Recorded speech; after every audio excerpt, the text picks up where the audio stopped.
Sarah Ferguson's shocking royal journey, from princess dreams to scandal and redemption.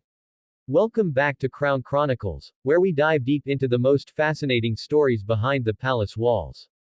I'm so glad you're here today because we're about to uncover one of the most dramatic royal stories you've ever heard. If you're new here, hit that subscribe button and ring the bell because you do not want to miss our upcoming royal exposés. Now, imagine this. You marry a prince in front of 500 million people worldwide. You become a duchess. The world is at your feet. But just 6 years later, you're photographed in a scandal so explosive that it rocks the entire monarchy, and you're essentially exiled from the royal family. But here's the twist. 30 years later, you're still living with your ex-husband, you've survived cancer twice, and you're closer to the royal family now than you've been in decades. This is the unbelievable true story of Sarah Ferguson, the Duchess of York.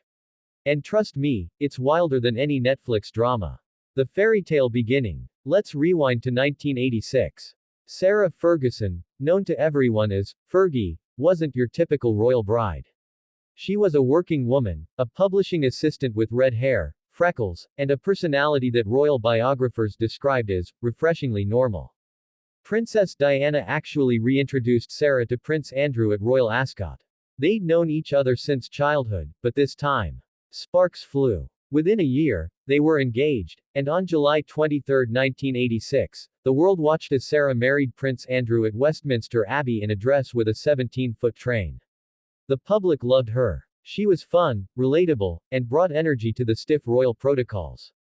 She wasn't afraid to be herself, hugging people at events, laughing loudly, and even playfully pulling pranks.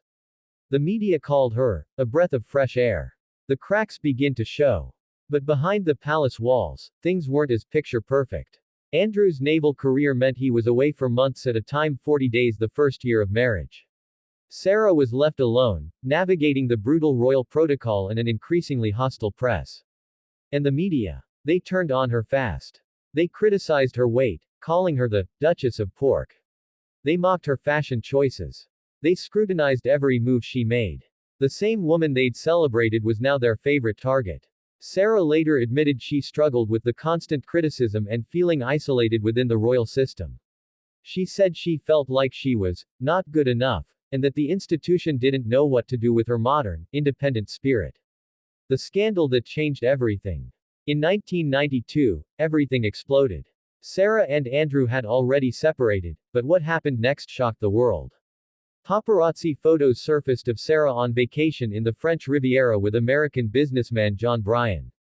The pictures showed Bryan kissing Sarah's feet while she sunbathed topless. These photos hit newsstands while Sarah was at Balmoral Castle with the Queen and the entire royal family.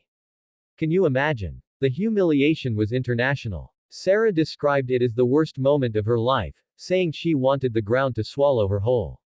The divorce was finalized in 1996, and Sarah was essentially frozen out of the royal family. She wasn't invited to major events, including Prince William's 21st birthday and even William and Kate's wedding in 2011.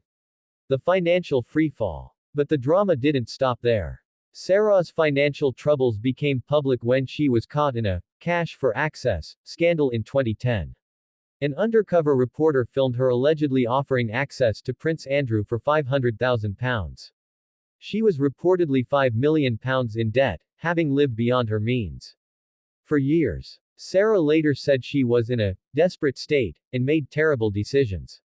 She publicly apologized and called it her huge error of judgment. The incredible comeback. Now here's where Sarah's story becomes truly remarkable, her resilience. Despite everything, Sarah and Andrew never truly separated. They divorced legally but remained best friends. In 2008, Sarah moved back into the Royal Lodge with Andrew, where they still live today in separate wings. She rebuilt her career, becoming a best-selling children's author, a film producer, and a philanthropist. She's worked tirelessly with charities supporting cancer research, children's hospitals, and education initiatives. In 2023 and 2024, she was diagnosed with both breast cancer and skin cancer. She faced these battles publicly, using her platform to encourage others to get checked. And through it all, the royal family, particularly Princess Eugenie and Princess Beatrice, her daughters, rallied around her. The full circle moment. Here's what's absolutely stunning. Sarah is now more accepted within royal circles than she's been in 30 years. She attended the Queen's funeral in 2022. She's been invited to Christmas at Sandringham. King Charles reportedly has a soft spot for her.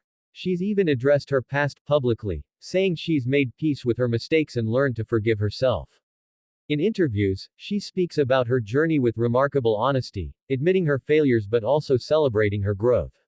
So what's the lesson in Sarah Ferguson's incredible journey? It's that your mistakes don't define your entire story. Sarah went from princess to pariah to, well, a survivor. She's shown that you can face public humiliation, financial ruin, and health crises and still rebuild your life with dignity. She's proven that authenticity, even when it gets messy, matters more than perfection. And perhaps most importantly, she's demonstrated that family bonds can survive even the most dramatic scandals. The Duchess of York's story reminds us that the royal family isn't just about tiaras and tradition, it's about real people facing extraordinary circumstances, making mistakes, and finding redemption. What do you think about Sarah Ferguson's journey? Do you think she deserves her royal redemption arc? Drop your thoughts in the comments below. If you love this deep dive into royal drama, you'll love our next video about T's next topic. Make sure you're subscribed to Crown Chronicles with notifications on so you don't miss it. Thanks for watching, and remember, even when life feels like a royal disaster, there's always a chance for your comeback story. Until next time, stay curious about the crown.